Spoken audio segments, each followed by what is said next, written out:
നമസ്കാരം. അമേരിക്കയും ഇറാനും തമ്മിൽ സ്വാഭാവിക പ്രശ്നങ്ങളൊന്നും ഉണ്ടാകാൻ സാധ്യതയില്ല. വളരെ അകലെ കിടക്കുന്ന രാജ്യങ്ങളാണ്. 1979 ഇസ്ലാമിക വിപ്ലവം ആണ് ഒരു ടേണിംഗ് പോയിന്റായി വന്നത്.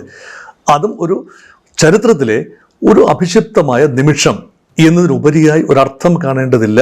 യാതൊരു രീതിയിലും അമേരിക്കയുടെ സുരക്ഷാ പാരഡൈംസിൽ ഇറാൻ ഒരു വെല്ലുവിളി അല്ല. അപ്പോൾ പിന്നെ എന്താണ് ഈ യുദ്ധത്തിൻ്റെ അല്ലെങ്കിൽ ഈ യുദ്ധാവസാനം എത്തി നിൽക്കുന്ന ഈ സമയത്ത്, സമാധാന കരാർ ഒപ്പിടാൻ പോകുന്ന ഈ സമയത്ത് എന്താണ് യഥാർത്ഥത്തിൽ അവിടുത്തെ വിഷയം?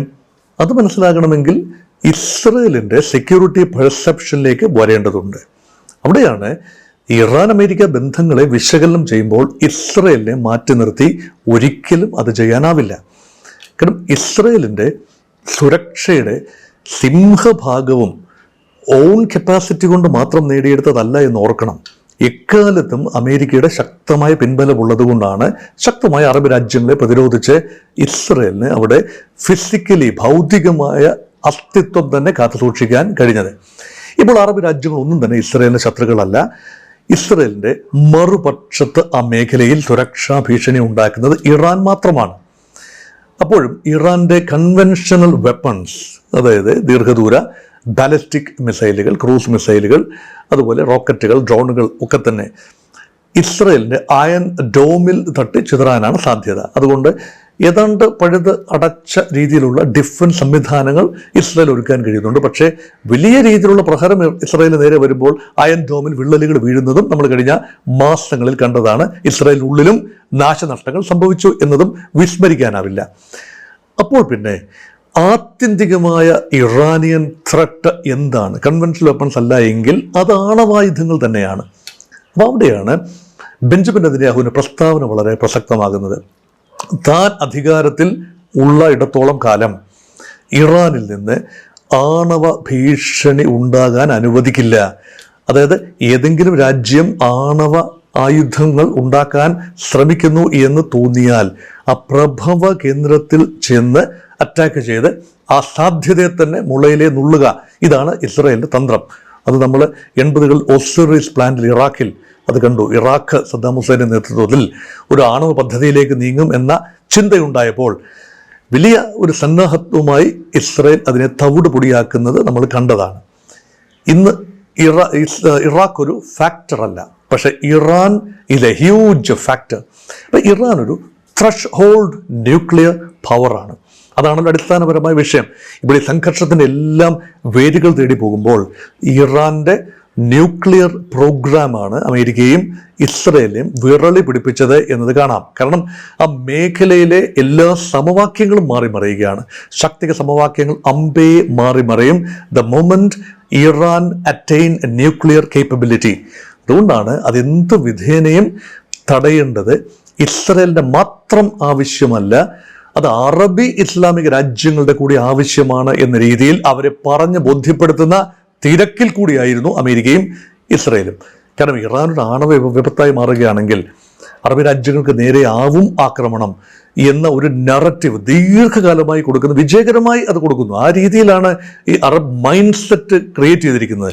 ഒന്ന്, അറബ് ഡിസ്യൂണിറ്റി, ഇൻഹെറൻ്റ് ആയിട്ടുള്ള അറബി രാജ്യങ്ങൾ തമ്മിലുള്ള ഡിസ്യൂണിറ്റി. രണ്ട്, ഇസ്രയേൽ അല്ല ഇറാനാണ് ആത്യന്തികമായി നിങ്ങളുടെ എനിമി എന്ന് അറബി രാജ്യങ്ങളുടെ രാജാക്കന്മാരോടും അവരുടെ ഭരണകൂടങ്ങളോടും ജനങ്ങളോടുമൊക്കെ നിരന്തരമായി പറയുന്ന ഒരു പ്രൊപ്പഗൻഡ മെഷീനറി. ഈ രീതിയിൽ ഇത് നീങ്ങുമ്പോഴാണ് ഇറാൻ്റെ ആണവ പദ്ധതി യഥാർത്ഥമാകുന്നു. 60% സമ്പുഷ്ടീകരണം നടന്നു കഴിഞ്ഞു. 60% സമ്പുഷ്ടീകരണം യുറേനിയം സമ്പുഷ്ടീകരിച്ചു എന്ന് പറയുമ്പോൾ അത് 90% വെപ്പണൈസ് ചെയ്യാൻ അധിക കാലം എടുക്കില്ല. മാത്രമല്ല അതിൻ്റെ സാങ്കേതിക വിദ്യ ഇറാന് ലഭ്യമാണ് താനും.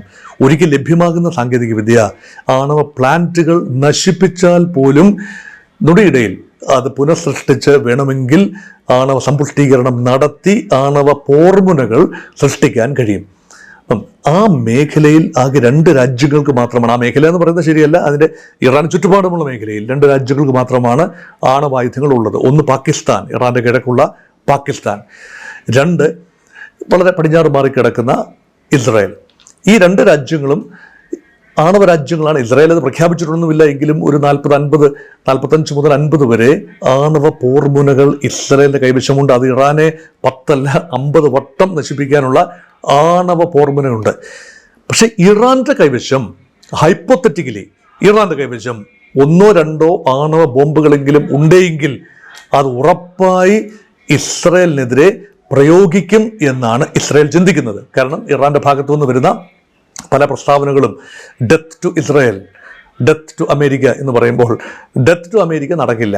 കാരണം അമേരിക്ക അങ്ങകലെ കിടക്കുന്ന രാജ്യമാണ്. അവിടേക്ക് ആണവ പോർമുനകൾ വഹിച്ചുകൊണ്ട് മിസൈലുകൾക്ക് പായാനാവില്ല. പിന്നെ ഉള്ളത് ഇസ്രായേലിനെ വകവരുത്തുക എന്നതാണ്. അപ്പം ഇത് ഇസ്രായേലി സൈഖ്യയിൽ ആഴത്തിൽ പതിഞ്ഞിരിക്കുന്ന ഒന്നാണ്. അതുകൊണ്ടാണ് തങ്ങൾക്ക് നേരിട്ട് ഇറാനെ ആക്രമിച്ച് പരാജയപ്പെടുത്താൻ കഴിയാതെ വരുന്നത് കൊണ്ട് വലിയേട്ടനായ അമേരിക്കയുടെ സഹായത്തോടു കൂടി ഇതെല്ലാം നടത്താം. അത് ഏതാണ്ട് വിജയകരമായി അവർ നടത്തിയിരിക്കുന്നു. വിജയകരം എന്ന് പറഞ്ഞാൽ യുദ്ധം ജയിച്ചു എന്ന അർത്ഥത്തിലല്ല വിജയകരം എന്ന് പറയുന്നത്. അമേരിക്കയെ യുദ്ധരംഗത്തേക്ക് വലിച്ചഴച്ച് കൊണ്ടുവരാൻ ട്രംപിലൂടെ അതുവരെ വെയിറ്റ് ചെയ്തു. ബറാക് ഒബാമയുടെ കാലത്ത് ശ്രമിച്ചു. അതിനു മുമ്പ് ട്രംപിന്റെ ആദ്യ ഊഴത്തിൽ ശ്രമിച്ചു, നടന്നില്ല. ട്രംപിന് വേണ്ട ഒരു ഭൂരിപക്ഷം മെനുവറബിലിറ്റി ഇല്ലായിരുന്നു. പിന്നീട് ജോ ബൈഡന്റെ കാലത്ത് ശ്രമിച്ചു, നടന്നില്ല. ഇപ്പോൾ ഇതാ അനുകൂല സാഹചര്യത്തിൽ ട്രംപിനെ കൊണ്ട് പരമാവധി പ്രഹരം ഇറാനുമേൽ ഏൽപ്പിക്കാനും എന്നിട്ട് ഇറാനും അമേരിക്കയും തമ്മിൽ ബറാക് ഒബാമയുടെ കാലത്തേതുപോലല്ല കുറച്ചുകൂടെ ദൃഢമായ ഒരു കരാറിൽ എത്തി നിർത്താനും ഉള്ള ഏതാണ്ട് വഴി ഒരുങ്ങിയിരിക്കുന്നു. എത്തിയാൽ മതി, എത്തിയെന്ന് പറയാൻ ഇപ്പോൾ ഇത് അന്തിമ ധാരണയൊന്നുമല്ല. ഇപ്പോൾ ഒപ്പിടാൻ പോകുന്നത് താൽക്കാലിക ധാരണാപത്രം മാത്രമാണ്. ആണവ ചർച്ചകൾ ഇനി നടക്കാനിരിക്കുന്നതേ ഉള്ളൂ. അതെന്ത് സംഭവിക്കുമെന്ന് ഇപ്പോൾ പറയാൻ ഞാനാണല്ല. അതുകൊണ്ട് അതുവരെ ഇസ്രായേലിന്റെ പദ്ധതികൾ വിജയിച്ചു. ഇനിയാണ് ട്വിസ്റ്റ് വരുന്നത്. എന്തുകൊണ്ടാണ്? ഇറാനും അമേരിക്കയും തമ്മിൽ ഏതാനും ദിവസങ്ങൾക്കുള്ളിൽ ഒരുപക്ഷെ ധാരണയിലെത്തും, അല്ലെങ്കിൽ അന്തിമ ധാരണയ്ക്ക് വേണ്ടിയുള്ള ആദ്യ ധാരണാപത്രത്തിൽ ഒപ്പിടും. Israel is not a party to the contract. അപ്പോൾ ചോദ്യം ഇതാണ്, ഇസ്രായേലിനെ തുടർന്നും ഇറാനെ ആക്രമിക്കുന്നത് അമേരിക്കയ്ക്ക് തടയാനാവുമോ? ഇനി അതൊന്ന്. 2, ഇറാൻ എക്കാലത്തും ആവശ്യപ്പെട്ടിരുന്നതും ആഗ്രഹിച്ചിരുന്നതും ഇറാന്റെ സുഹൃത്തുക്കളായ ഹിസ്ബുള്ള കേന്ദ്രങ്ങൾക്ക് നേരെ ഇസ്രായേൽ നടത്തുന്ന ആക്രമണമാണ്. അത് ലെബനനിലാണ്. അത് ഒഴിവാക്കാൻ സാധിക്കുമോ? ലെബനനുമായി ഓൾറെഡി നിലവിൽ ഒരു യുദ്ധമില്ലാ കരാറുണ്ട്. അത് ലെബനൻ എന്ന രാജ്യവുമായിട്ടാണ്, ഹിസ്ബുള്ളയുമായിട്ടല്ലല്ലോ. അപ്പം ഹിസ്ബുള്ള എന്ന സംഘടനയുമായി ഉണ്ടായ ഒരു ധാരണ ഇപ്പോൾ ധാരണ പെശകായി കഴിഞ്ഞു. അതുകൊണ്ട് ഹിസ്ബുള്ള ആക്രമിച്ചുകൊണ്ടേയിരിക്കുന്നു, ഇസ്രായേൽ തിരിച്ചടിച്ചുകൊണ്ടേയിരിക്കുന്നു. ഈ കലാപരിപാടി തുടരുകയാണ് എങ്കിൽ അന്തിമ കരാറിലെത്താൻ ഇറാൻ സമ്മതിക്കുമോ? ഇറാൻ വിസമ്മതിക്കില്ലേ? ഇറാൻ ഏറ്റവും ആഗ്രഹത്തോടെ പറഞ്ഞിരുന്ന ഒരു കാര്യം, മധ്യപൗരസ്ത്യ പ്രദേശത്ത് പൂർണ്ണമായ സമാധാനം ഉണ്ടാകണം, ഇസ്രായേൽ അട്രോസിറ്റീസ് ഒഴിവാക്കണം, ഹൂതികൾക്കെതിരെയും ഹിസ്ബുള്ളയ്ക്കെതിരെയും ഒക്കെയുള്ള അട്രോസിറ്റീസ്, വലിയ ആക്രമണങ്ങൾ ഒഴിവാക്കണം എന്നതാണ് ഇറാന്റെ ഭാഗത്തുനിന്ന് ഡിമാൻഡായി വന്നിരിക്കുന്നത്. ഈ കരാറിന്റെ ഒരു ഭാഗമാണ്. Although Israel is not a party to the agreement, Israel പങ്കാളിയല്ല കരാറിൽ, പക്ഷേ ഇസ്രായേൽ ആയുധങ്ങൾ ഉപയോഗിച്ച് യുദ്ധം ചെയ്യുന്നതിനെ, ആ പ്രദേശത്ത് സംഘർഷമുണ്ടാക്കുന്നത് അമേരിക്ക തടയും എന്ന ഒരു ഉറപ്പാണ് ഈ കരാറിലൂടെ അല്ലെങ്കിൽ പ്രാഥമിക ധാരണയിലൂടെ ഇറാൻ ഉദ്ദേശിക്കുന്നത്. അത് നടപ്പാക്കിയെടുക്കാതിരിക്കാൻ ഇസ്രായേൽ വിചാരിച്ചാൽ കൃത്യമായി പൊളിച്ചെടുക്കാൻ കഴിയുമെന്ന നിലയിലാണിപ്പോൾ. അതാണ് വിഷയം. അതുകൊണ്ടാണ് ഞാൻ ഈ എപ്പിസോഡ് ഈ രീതിയിൽ സ്ട്രക്ചർ ചെയ്തിരിക്കുന്നത്. ഈ കരാറിനെ പൊളിക്കാൻ ഇസ്രായേൽ വിചാരിച്ചാൽ കഴിയും. എന്തുകൊണ്ടാണ്? 2 കാരണങ്ങൾ. ഒന്ന്, ഇറാനെതിരെ അമേരിക്ക ആക്രമണം നടത്തില്ല, ഉറപ്പാണ്. പക്ഷെ എന്തുകൊണ്ട് ഇസ്രായേലിനെ തുടർന്നും ആക്രമണം നടത്തിക്കൂടാ? ആണവ നിലയങ്ങൾക്കെതിരെ ഉൾപ്പെടെ എന്തുകൊണ്ട് ആക്രമണം നടത്തിക്കൂടാ? സ്വരക്ഷക്കാണ് എന്ന ന്യായമാണ് എപ്പോഴും പറയുന്നത്. ഈ ന്യായമൊന്നും ലോകരാജ്യങ്ങൾ അംഗീകരിച്ചു എന്നിരിക്കില്ല. പക്ഷേ ലോകരാജ്യങ്ങളുടെ അംഗീകാരം ആർക്ക് വേണം? UN സെക്രട്ടറി ജനറൽ അന്റോണിയോ ഗുട്ടറസിന്റെ സർട്ടിഫിക്കറ്റ് ആർക്ക് വേണം? ഇസ്രായേൽ അതൊന്നും നോക്കുന്ന രാജ്യമല്ല. ആ രീതിയിൽ ആക്രമണം ഉണ്ടായേക്കാം. അതൊന്ന്. അതോടെ കരാർ പൊളിയും. അമേരിക്കയ്ക്ക് രണ്ടും കൽപ്പിച്ച് വീണ്ടും, അല്ലെങ്കിൽ പിന്നെ അമേരിക്ക സമ്മർദ്ദം ചെലുത്തി ബലം പ്രയോഗിച്ച് ഇസ്രായേലിനെ തടയണം. അതൊരിക്കലും ചിന്തിക്കാനാവുന്ന കാര്യമല്ലല്ലോ. അതുകൊണ്ട് അതൊരു സാധ്യതയായി അവിടെ നിലനിൽക്കുന്നു. ഇത് പൊളിക്കണമെങ്കിൽ ഇസ്രായേൽ ഇപ്പോഴും പൊളിക്കാൻ സാധിക്കും എന്നതാണ് എൻ്റെ പോയിന്റ്. 2ാമത്തെ പോയിന്റ്, ലെബനനിലേക്ക് ഇപ്പോൾ തൽക്കാലം കരാർ ഒപ്പിടുന്നതിൻ്റെ തൊട്ട് തലേ ദിവസങ്ങളിൽ ശാന്തത പാലിക്കുമായിരിക്കാം. പക്ഷെ നാളെ മുതൽ, ഇതുവരെയുള്ള ചരിത്രം നോക്കിയാൽ നാളെ മുതൽ ഇസ്രയേൽ നിരന്തരം ഹിസ്ബുള്ള കേന്ദ്രങ്ങളിലേക്ക് ആക്രമണം അഴിച്ചു വിട്ടുകൂടായികയില്ല. അപ്പോൾ ഇറാന് പിന്മാറുക എന്നതല്ലാതെ ഈ കരാറിന്റെ ലംഘനം എന്ന് പറഞ്ഞുകൊണ്ട് ഇറാൻ ഏകപക്ഷീയമായി പിന്മാറേണ്ടി വരില്ലേ? ഒരു ധാരണ ഇവിടെ പൊളിഞ്ഞിരിക്കുന്നു. ഇസ്രയേൽ ലെബനനെ ആക്രമിക്കില്ല എന്ന ധാരണ ഇവിടെ പൊളിഞ്ഞിരിക്കുന്നു. അതുകൊണ്ട് ഇസ്രയേൽ വളരെ പ്രധാനപ്പെട്ട ഒരു ഘട്ടത്തിലൂടെയാണ് കടന്നു പോകുന്നത്. ഇനിയാണ് മൂന്നാമത്തെ ഡയമെൻഷൻ വരുന്നത്. അത് one man called Benjamin Netanyahu. അദ്ദേഹത്തിൻ്റെ രാഷ്ട്രീയ നിലനിൽപ്പ് യുദ്ധവുമായി ബന്ധപ്പെട്ടിരിക്കുന്നു.